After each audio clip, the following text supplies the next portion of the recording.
Welcome back to another episode of Life University. I'm Quentin, and today was an interesting day for me. As far as like my day was okay. I'm getting over this sickness. It's been cool. Patient care was pretty good. Was a lot to do at work today, but I popped on live at this point because of the amount of adulthood loneliness. There's a lot of adults who are lonely. They feel unheard, unseen, and it is showing big time. There's so much um, mental anguish out there, and I just want to talk about my 2 cents. First, I'd like to start off with saying it is okay for people to show their emotions. For some strange reason, there's still a subsect of people who believe that you should suppress your emotions because that shows toughness. When in fact, it doesn't show toughness at all. What it actually shows is your inability to actually want to explore yourself. And then when things actually do reach a fever pitch, you overly emote. You don't think that's why we have a lot of school shootings? That's why we have a lot of people going through uh suicidality and things of that nature. It's because people don't know how to express their emotions. Especially men, we are taught again not to show our emotions, not to be vulnerable. Women are shown or allowed to be super emotional, super vulnerable, and and they don't know how to emotionally regulate. So men don't know how to show emotion. Women don't know how to emotionally regulate, and we wonder why people are so jacked up now. And so honestly, it's sad out there, and I want people to know that there is a better way to live. Men, you can show your emotions without actually being considered weak, first and foremost, because how can you possibly conquer something you never actually address? Women, have some emotional control.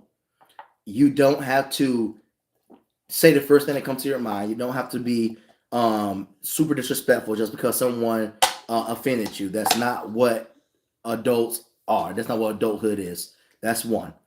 Now we'll talk about the current state of relationships. Relationships in this era, they're harder than they ever had been in the history of probably this world. Why? Because there are so many stipulations people have on dating. There's so many people who are out there, they're simply out there making these impossible, like like requirements to date them on the female side, and men are so like they're so broken in this current era that they don't even want to try anymore. I've seen so many young men who don't even want to try because the what they're being asked to do is is equivalent to what the top 1% of men can even do, from the height requirements to the money requirements.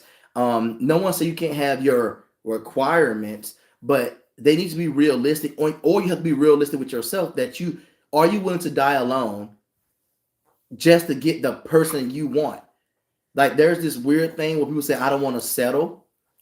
And it's funny because when you talk about settling, you never think about what it looks like from the other person's side. If a man has all those requirements, 6 feet tall, at least 6 inches down below the belt, and has house, car, and all that good stuff, and all you have is nothing, which is being pretty, you don't think he's settling too? Men may not want your money, but there are other things that men do want. That so when, the dating scene is so messed up now, and I feel so sorry for all the single people out there because it is very difficult nowadays. I've never seen so many lonely men and women in my life, and I go on people's lives and I go on TikTok, and it's just a whole bunch of people just really feeling downtrodden, like they have that, like they don't. There's no hope. That I literally heard that so many times. Like my ex-wife Liz 3Z's 41. She's on her live right now, and she's sad. I think people really need to understand that we are literally preferencing ourselves out of relationships. We're preferencing ourselves out of being happy because we have all these requirements and we're not actually looking to grow with anybody. We want people already made, but we ourselves are not made. That does, to me personally, that don't make any sense. You want somebody completely healed, completely, super financially secure and all that good stuff, but you yourself are not that. And so you're willing to wait and bypass all those people that you could be, in a relationship and building and growing with, just for a person that probably won't even look your way. And that's something that people need to really, really come to grips with. And that's why we have such a lonely generation.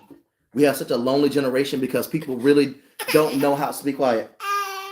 People really, they really don't know how to grow with people anymore. We don't know how to give people chances and to communicate with one another and our feelings and our emotions. Any man or woman are capable of being what you want them to be if you give them the time and the space to do so. A person doesn't come already pre-made. We're not like you're not like a ready-made cake or something you can go to the bakery and get you a cake that's already pre-made. Humans take time. The right ingredients need to be mixed together in order for you to get a fully functioning human being. And the reason why people are so lonely because they want people already pre-made, but they want you to give them a chance to get to their level. Like it's a weird thing. It's like I want you to be made, but give me the space to make mistakes, and that's not a fair thing. If you want someone already completely made, then you yourself have to be completely made. You have to do the work, and it might require you to do other things like working yourself in the gym or get a better career or work on your flaws and your faults because we all have them. To me, the best thing in the world is to self-reflect and figure out why. Some people say, "Oh, I was in a relationship for this many years, and now we're broken up, and it was his or her fault." And they never look at themselves and what they did to cause the issue, and so they go into another relationship and they mess that up, and then they say it's that person's fault. Then they go to, hi Nick, and then they go into another relationship and they mess that up, and they keep doing that, and they never realize it's actually them that's the problem. And the thing, and that's how we keep this cycle of brokenness. And people start to they don't want to try no more. Women don't want to give men a chance. Men just done in the dating scene, for the most part, done at all. And then you have people who just want to play people's emotions, and people they fall for the okie doke. Yo, what's up, 523? It really is. It really is a world that I keep seeing. I've been on at least 3 lives right now where people are feeling lonely and feeling the burn from older generation to younger generation. People are so superficial, and we keep allowing that to be the case. We keep using the same old litmus, the same old how you look and what you make. That doesn't make a person happy. Hey, Queen, that doesn't make anybody happy. If you only look at the superficial stuff, height, weight, money, those things right there, you will never get to the nitty gritty of what actually make you happy. If money made people happy, then how come these superstars constantly going through divorces? They constantly feeling sad, they're committing suicide, things like that. Okay, I will. I'll give her a call, Queen. And it kills me. It kills me when I see people really struggling and people feeling so isolated. Um, oh, thank you, Jessica. But the thing about it is we have so many people feeling alone and unheard, even outside of the relationship realm. In the friendship realm, people are not communicating like they used to. Someone was saying about how men commit more suicide than women, and men feel more lonely in this era than ever before. It's because we don't have the same social circles as women have.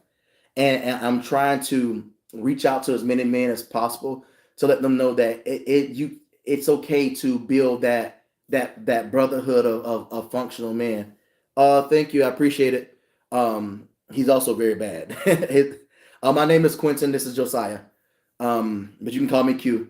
But so it's just really sad that we have a world of people. We have social media connecting all of us, yet we feel so alone.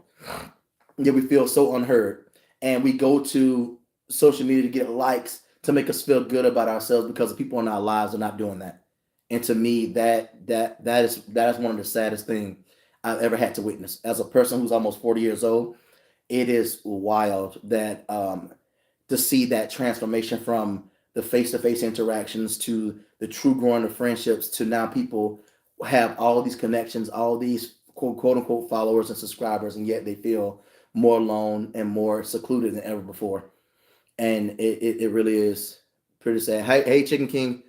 Um, and I think that we really need to start focusing on the mental health of our loved ones, even people that we kind of encounter, and start to sew those wounds open or close again. When men, I want you to know that don't give up in this dating scene. Do not give up. Yeah, things are bad right now. I know they are. Um, I might not be out in the dating market, but I mentor so many people. I talk to so many young ladies, and they're looking just like you're looking. It's just that I feel like you guys are looking in opposite directions. Um, I think the real key is to understand that you need to give somebody space. A 20-year-old man won't have six figures like that unless they're a sports star or an entertainer. It just doesn't happen that way. And I want was like, can you? And then when it come down to um on the female side of things, you have to understand that these women, some of them have been hurt for so many years, or they lost hope too. That you have to be patient with them and let them grow. That part is very important. And that's how we start to heal. We have to start giving understanding and clarity as we go through life. Otherwise, we'll keep on having this divide to the point where no one's actually intermingling with each other, and that's a world that I don't think anybody really wants to live in. And I think that part is important. And that's what to me personally, that's what I want to work on. I want to combat that type of stuff, because I have a 20-year-old son, a 22-year-old son that that's in the dating scene. He feels hopeless, and then I talked to a 60-year-old, no, 55-year-old man today, and he feels hopeless, and it's just crazy, man. It really crazy. Your kid is smart. He's making your chain hand bracelet. Yeah, that's my baby right there. He's a smart. He's a little bad, um, but I love him all the same. I have three boys, so that's why I talk about this stuff a lot of the times. That my channel is dedicated to trying to just make let men know they're not alone, and also to make women like aware of some of the things, some of the like the man specific things that we go through, because it's not really talked about nearly as much as it should. Um, and I think it's really important to bring that to light so that we can start to heal this whole man versus woman thing. I've been on both sides of this thing. I've been over to they call it the manosphere and listen to what they're saying. I'm listening to what the women feel on the other side, and I'm like, everyone's talking to their particular audience, but they're not talking to the other side respectfully. It's all just just going back and forth, and it's just not good. Um, so I just really want people to truly work on interpersonal communication, work on trying to understand anybody that you encounter, because that's how we make society. It's a bunch of people with their own individual like pursuits deciding to work together for the common good, and that's what we need to start doing. We need to start building towards the common good. Otherwise, it's going to devolve into chaos. Trust and believe is going to devolve into chaos, and depression is on a rise, anxiety on a rise. I've been in healthcare for what now? How many years? At least 17 years, and I've seen more depression and anxiety in this era in the last like 5 to 10 years than I ever have before. And my undergrad degree was in psychology. My master's degree was going towards family marriage and family therapy before I pivoted to the business side of things. So to me, it really goes to show you that people really are hurting, and they don't know how to express their pain. They don't know how to convey that to the person, to the person when they're dating. They don't know how to. They're afraid to be like, "Hey, I'm still healing," or "Hey, these are my triggers." It's important to know that. When you meet someone in the streets, whether it's a friend or a relationship, you don't know what a person has been through. And I'm not saying spill your heart to them, but try to the first couple of conversations or meetups need to be dedicated to building and showing them what you want out of a relationship if that's what you're looking for, and give them the chance to kind of say, "Oh, this is not for me." You need to discern that stuff, And then if they're not for you, don't be afraid to walk away, and find your own little niche. Everybody's not everybody's cup of tea, and that's fine. Um, but once you find your cup, drink from it. Keep it hot. Talk to other people. Um, to me, that is how you start to build your tribe. Uh, Me, Liz, Queen, Mom of three boys. Uh, we have, and who else we got in there? It's so many of us now. Clint, we have a little tribe that we every time we log on to lives, we try to support each other. And even though we're not friends outside of the camera, we still support each other. Everyone needs support, and that's what I'm trying to build. That's why I call my channel Life and Legacy Network. My kids are my legacy, but I also want to talk to the people out there in YouTube land, and let them know that, hey, let's build a network of support. Like, if you're trying to grow your channel, I don't mind subscribing to you. I don't mind shouting you out. If you want someone to talk to, I have coursework and therapy. If you need someone just to pray for you, I'm open to that type of stuff. Um, I'm trying to get to the point in my life where I can help people out here and there. If someone's struggling, financially, need some food for their kids, I want to be able to help people, put people in the right direction. I think we need to start building networks. We have this thing, social media, and people use it to sell clothes and nails and lashes, and to peddle all kind of things, but we never use it for what it can be used for, which is reaching out to people who may need help, reaching out to people who may need moral support. There's a lot of people who are thinking about ending it all, and all they simply have to do is you know pop online and say, hey, I'm here for you. That's why I do this stuff. I don't do this stuff because I have to. I make way more than enough money. I don't even care about these trolls, because to me, you're relatively irrelevant, because you're out here, you're not contributing to the actual healing of people. You're just simply just saying stuff, and God bless you, and I hope you find what you're looking for. But anyways, the fact of the matter is, we have a lot of people in the world that need help. And I've lost a lot of friends when I served this country. I lost a lot of friends who have seen war and came back broken men. That's why I do what I do. I don't mind reaching out to people and saying, "Hey, I'm here for you." It doesn't bother me. I work in oncology. I've been a healthcare administrator for a long time now. I've seen people come and go. I've had patients who I care about, who are great people, who lost their lives battling cancer. I've seen people who felt alone and unheard, and they took their lives. I don't seen it all. I don't see people die right in front of me, and to me, it saddens me. It made me feel um, like I could have done something. I don't to my whole philosophy is, no man is an island unto himself. So we can say that, oh, this person don't matter to me. I don't know them, but the fact of the matter is, you never know what that link is. I feel like humanity is a chain link. I may help this person who goes to help this person who's the brother of that person who needed help, and then we start this chain reaction, which is what, think about school shooting. When somebody shoot up a school, it doesn't affect the people who lost their lives. It affects a bunch of families. It affects the person who did it. It makes people who see it on TV afraid to put their kid in school. It's a chain of effect, and that's the negative part of things. But there's also a positive side, a positive chain reaction. When you start helping people and being kind, people see that and they feel more inclined to do so. So to me, that is really, that's something that we need to start doing. We need to start pumping more positivity into the world, because that's how we start healing. That's how we start to move the needle back towards uh, healthy existence, opposed to just a whole bunch of people not giving a damn about someone. But give me 1 second. Let me call over to my ex-wife, who's a YouTuber. So y'all should subscribe to Liz 3Z's41. So Liz ZZZ41. Let me see how she's doing. Because I heard that she's sad. Let me see.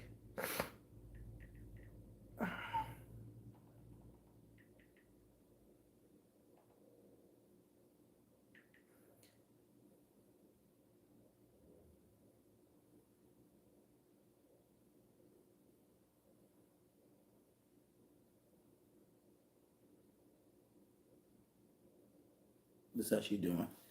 Let's see what she's.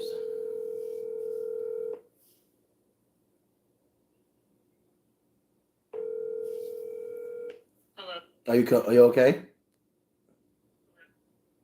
Hmm. Can you hear me? Yeah, you okay? You watching the live? No, I'm not. I'm on my own live, but I was just checking. I was just checking on you and make sure you're okay. Because I heard from your live, I heard someone, um, you know, I heard someone said that you're not doing the grace. Yeah, I'm crying and I'm opening up, I guess. I told them about my cousin when Oh, I was the 16. okay. So, I'm supposed to be going to a wedding too, and I'm like, I really don't want to go, but whatever. I know it was the family. I know it was a family thing. But yeah, I thought that that's something that's one of that's one of the key issues when we were still married that I wanted to address because I know that was something that was pushed under the rug. I don't know what it is about families that love to push things under the rug and and make you seem like you're the pariah if you talk your truth. It is the weirdest thing. I never understand why, and it happens in all families, but it is very prevalent in minority families. The minute something happens where someone sexually assault or sexually abuse someone, they have this weird tendency to just make it seem like you'll mess up everything if you tell someone, not realizing that they're actually messing you up by not saying something. Yeah. The damage that families can do to a person I is know, but I'm yeah. on my life, All right? right. Well, we'll talk to you later. But yeah, okay. All right. Yeah, All right. bye. But yeah, it is a wild thing. Um, yeah, that was my ex wife, and again, people, families, these family secrets have destroyed generations of people. If you are a person on this live or see this video and you have been hurt by a family member and you were told that either it didn't happen or it's not real or whatever the case may be, I want you guys to we can chat about it. Like you can find my email. It's attached on my socials, or you can hit me up on the in the comments, and we could talk about it. But we need to start the healing process because I was a victim of sexual assault by my cousin for years, and people try to make it seem like it didn't happen or that it was my fault or I should have done this and should have done that. And to me, that's the most hurtful thing in the world because your family is supposed to be the people you can rely on the most, only for them to fall through when you need them the most. Nothing hurts. Nothing makes a person feel more alone than trying to rely on your family and they're not there for you.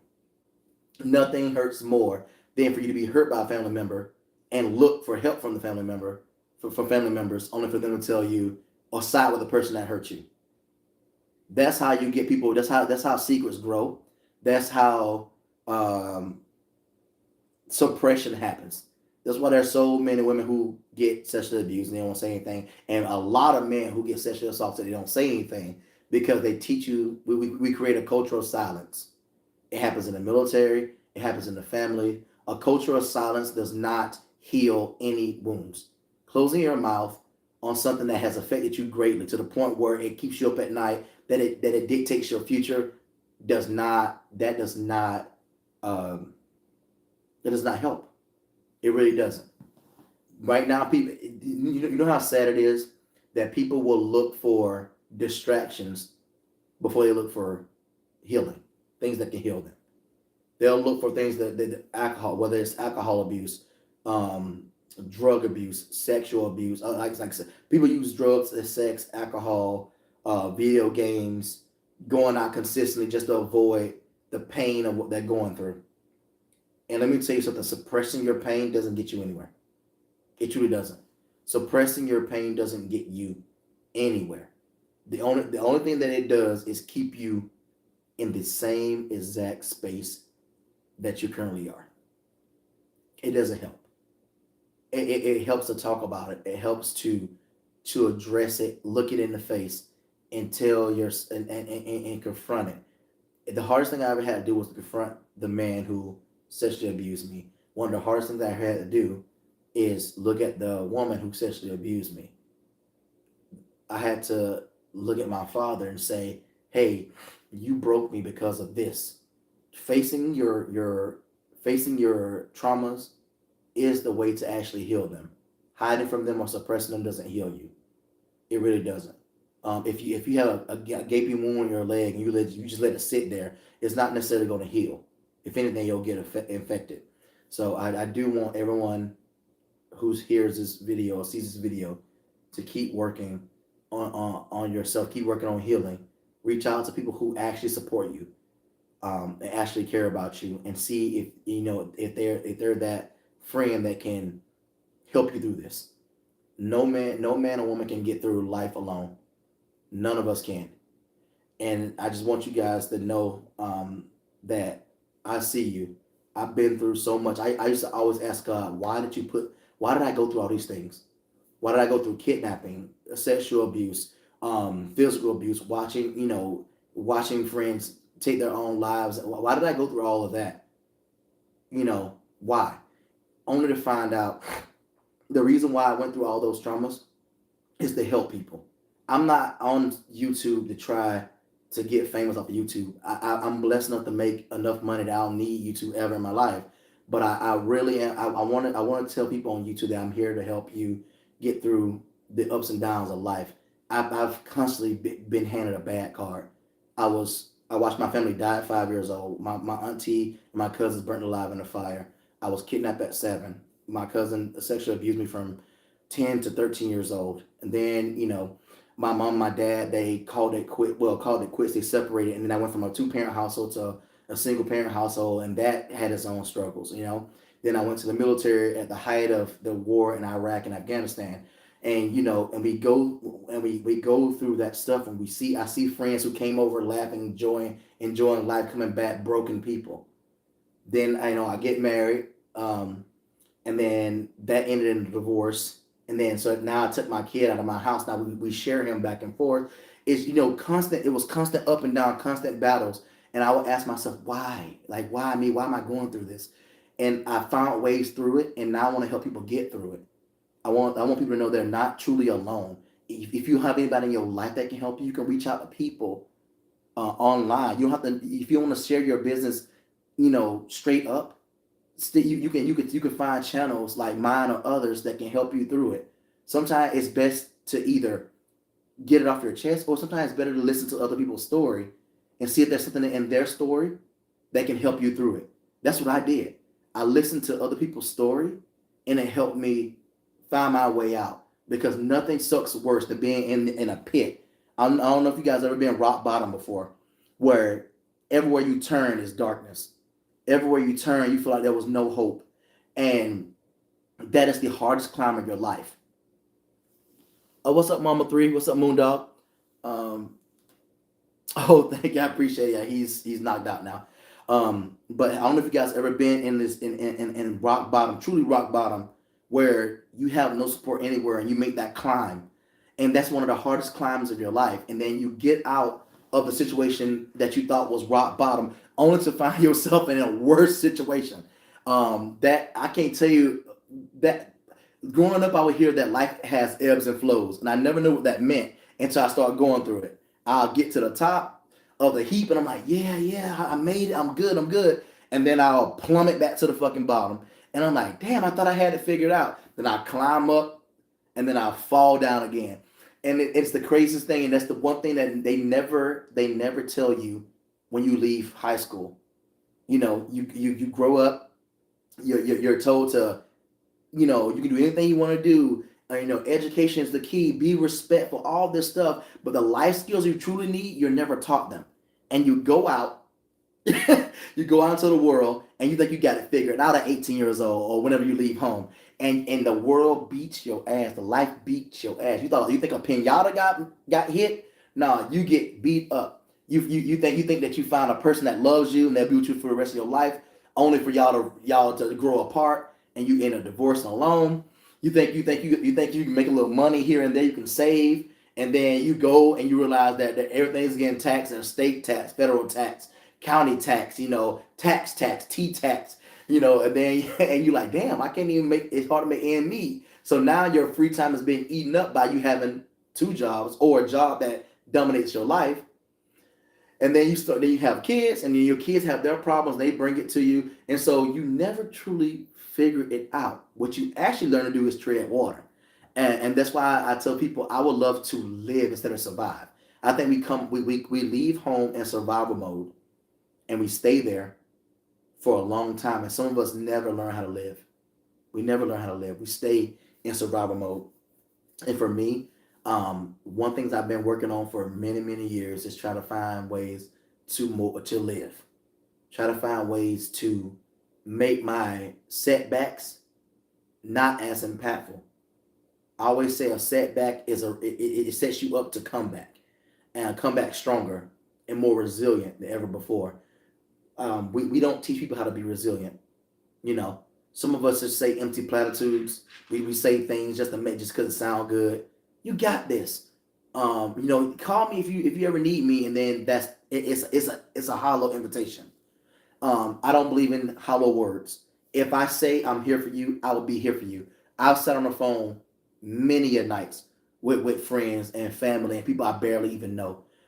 Even my ex-wife, who is Liz 41, Lizz 41, great channel. Go there. She's positive vibes right now. Right now she's not doing good, but I'm rooting for her. But even with my ex-wife, even no matter what, she can call me, because I'm always available for anybody. In our little community here, Moondog Mama, Three Queen, all of us, I'm always here for people in my circle. Again, I call it Life and Legacy Network. I care about my network of people. I'm trying to make as many connections as possible, so people can feel actually, heard, and they can feel like they have someone to turn to, like a big brother, little brother, cousin, whatever you want to call me. I want you guys to know that I'm here, and I will try my best to try to find a solution for whatever problem you're going through. Um, Especially come up with the holidays. This is supposed to be the happiest season, right? How the song go. It's the most wonderful time of the year. We know that, but that's not how it's feeling. It's actually feeling like the loneliest time of the year. And I want people to know that they're not that they truly aren't alone, and that they can have someone that don't mind sit on the phone or texting or emailing back and forth, um, just to make sure they're not alone. Like I told my girl Lily on her live today, shout out to Nuestra Familia. That's a great channel. Check it out if you can. Um, like I told her on her live today, you're never alone. Everyone has a story, and everyone's story is meant to be told. Remember, the oldest form of human communication was actually through storytelling. That's how it was. It was oration. Before we had a writing system, most stories were told via oration. People sat around the fire or whatever, kids, and being told stories of what they encountered. And so human society, that was the blueprint for society and for human evolution. So telling your story can actually help someone in the long run. I always tell people that, like, you have a story to tell. You are important. Don't think that you are just useless. Don't think that you don't matter because you matter to someone. I know for a fact I'm not everyone's cup of tea. Know what I want to be. I'm talking to a specific person or people. The people that I'm talking to people who need help. Who I'm talking to people who need to get over trauma, that need to get, that needs help through the trials and tribulations. For a person who's already healed, you might not even need me, and that's fine. But for those who do need me, I'm here. I'm here for you, and that's my whole take. I want people to really. I want to start a network of people who are damaged, who have healed, and they go on to heal someone else. Right? Remember, I'm listening. I hear you moving out. And I tell people, think about how we did with vaccinations, right? I know some people are anti-vaxxers, right? But how we have herd immunity, right? What happens with herd immunity? Someone will get the shot. They will then pass on their antibodies. Oh, I'm sorry, someone will get a disease.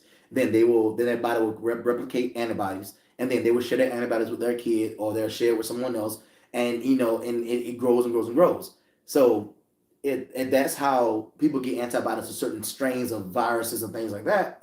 The same thing can happen with positivity. I'm trying to create the positive virus, a virus that can share with someone else. I help Moondog. Moondog help this person, and it grows and grows and grows.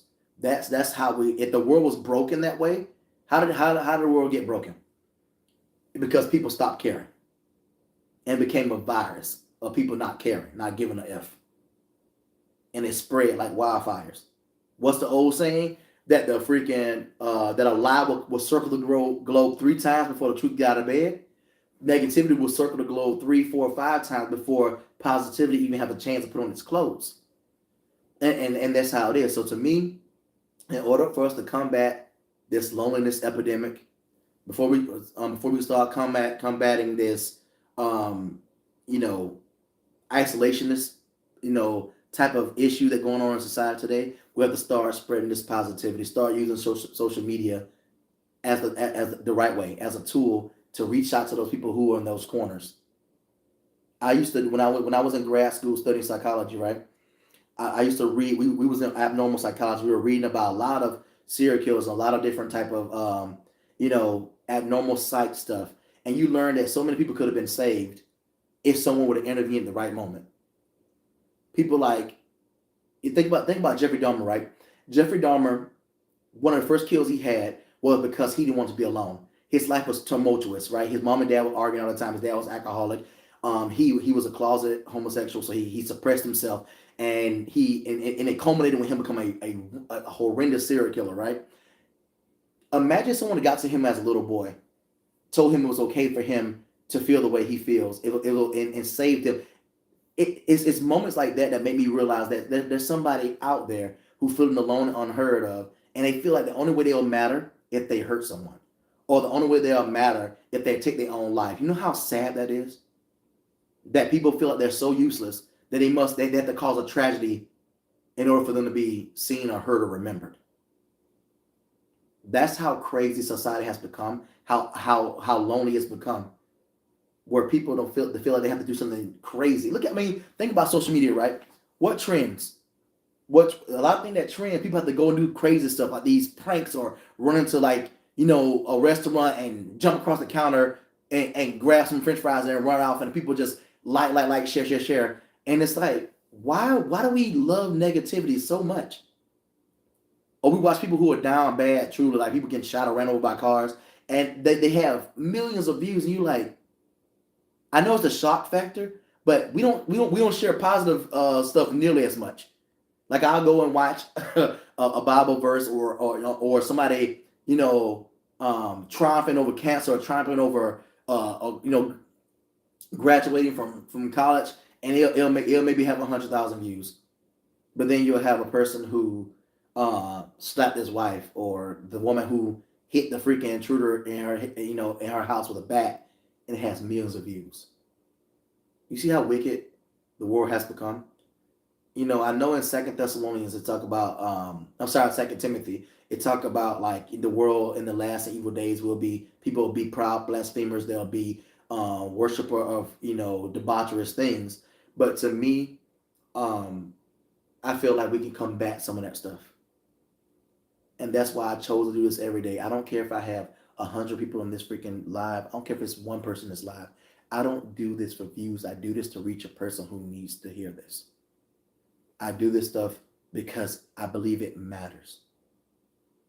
From my upbringing in the church, from just being a mentor, being a coach, being a father, I think it truly matters for people to know that someone sees them, that someone you know has a shoulder for them to cry on or a hand to help them out. I think it does matter. Um, what did it say? Yeah, Moondog. I'm down for that. I'm down for that for sure. Like, when do you want to do it?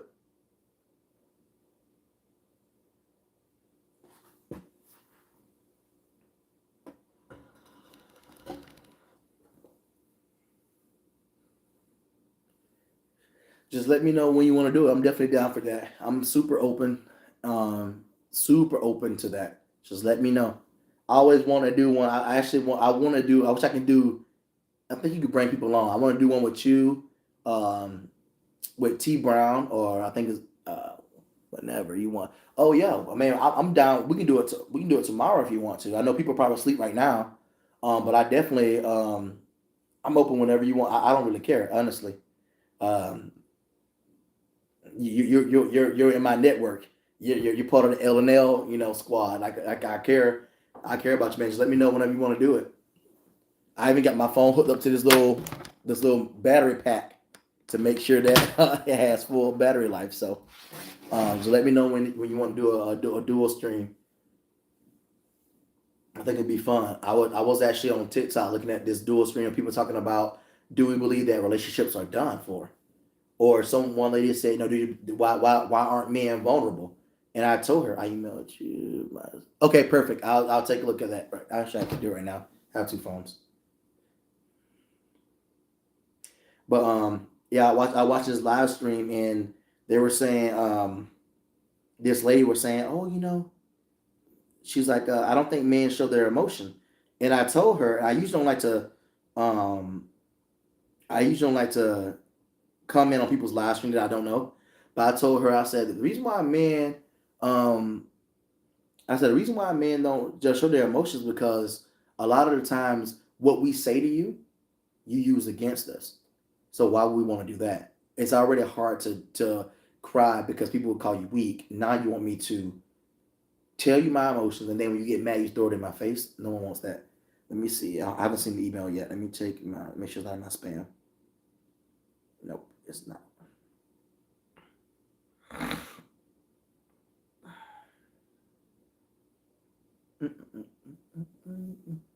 Look at the screen. I'll put my number. Okay, gotcha. All right, there it is. Whenever you're ready.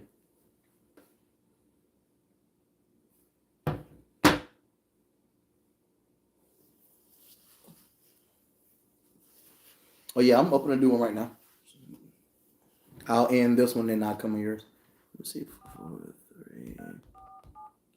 3, 8, 2, 9. Got it. You can delete it now. I'm gonna call you right now. 4, 4, 3. Got it. Okay, I got you.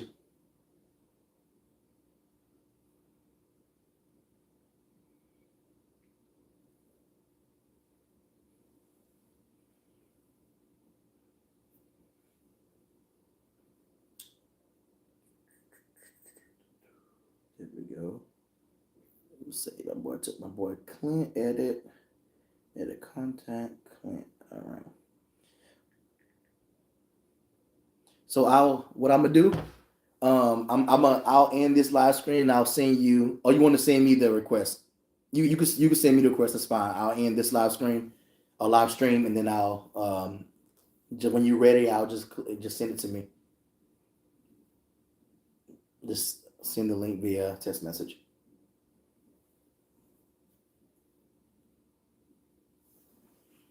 But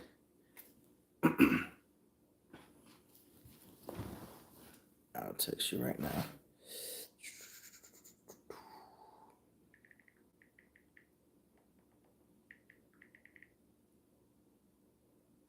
Here we go.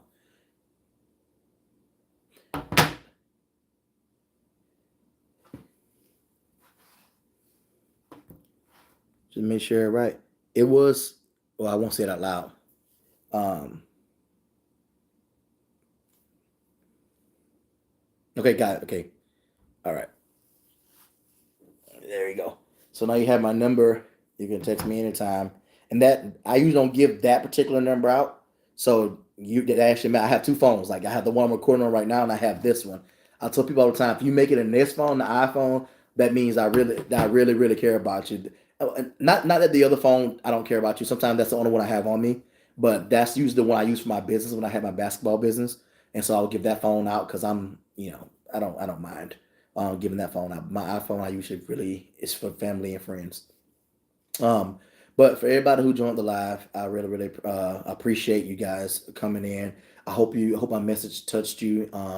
Please like, comment, subscribe.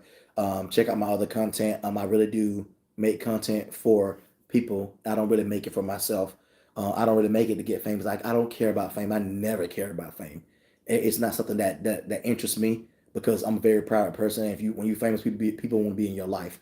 But if you have somebody who's struggling with abuse, loneliness, trauma, take a look at my content, and hopefully it can help out.